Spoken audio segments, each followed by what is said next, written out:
Thank you for tuning in. So today I'm going to talk about Keeler's Rubric tab.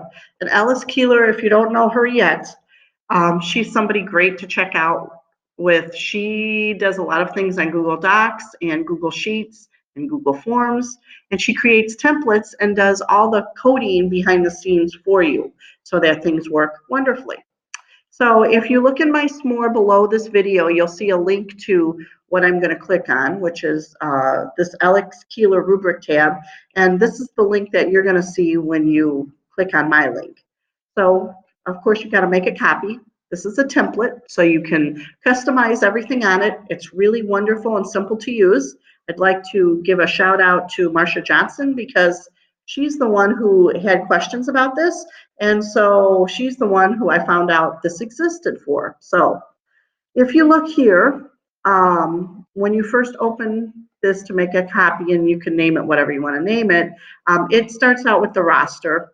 And so that's where you'll put your roster. But before you do that, you probably want to start here with your rubric. And so this is what you'll see. It will automatically give you a score. It will weight, each of your criteria that you put in. You can call it whatever criteria you want to call it, and it's all customizable. So you can put in whatever you need to put in here as you would on a regular rubric for either a writing assignment or a project, anything like that. You can put it here and just copy and paste onto here. What's great about this is that when you change the score, as you can see, you're highlighting different sections of the rubric. And so this does that automatically for you. It also gives you a permanent score. So if you're doing this rubric for, your class, and then you could always change the name of the assignment here. You could call it, whatever you're going to call it, essay 3 or whatever you're calling your things. But I would not change the numbers on this. This is your template page. So once you're done setting up your rubric, you're going to put in the student's name here. And this is going to become the tab name at the bottom. And then you put in their email address. And once that's set, you go back over here, or you could do it on that other page, and you click on Rubric tab and you click Start. So, of course, you've got to give your permission, and you'll have to give your permission every time you do this because it's a brand new sheet.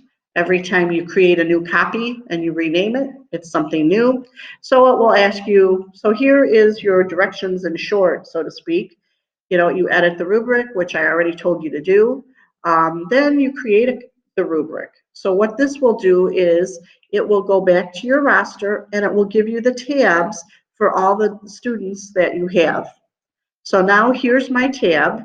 And now let's say I get a 3 here and a 2 here and a 1 here and a 4 there. Okay, my score here is 81.25%. Again, this is based on these numbers up here. You're welcome to change these numbers as well. But now, so let's say I'm done grading, whatever, for a comment there. Now I'm going to compile rubrics.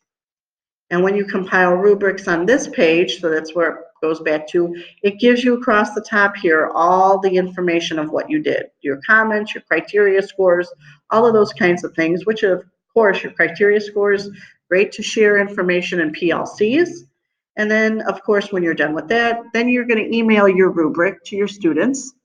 And so it does take a second here or two, but you'll get a box that'll look like this. Yes, students will be able to see only their own scores. And what you will get as the teacher is you will get the link to what they see so that you can open that up and go, oh, what is she seeing? Is she seeing everything? And as you can see, there's no other tabs down here. So Paula Johnson only sees Paula Johnson. The other thing that happens in email is the student will also get a PDF in their email as well as a copy of the actual spreadsheet for them.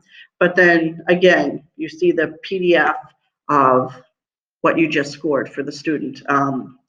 This is what the student would see, not what you see. All you'd see is what they get in terms of this page. So just a another great tool for scoring rubrics.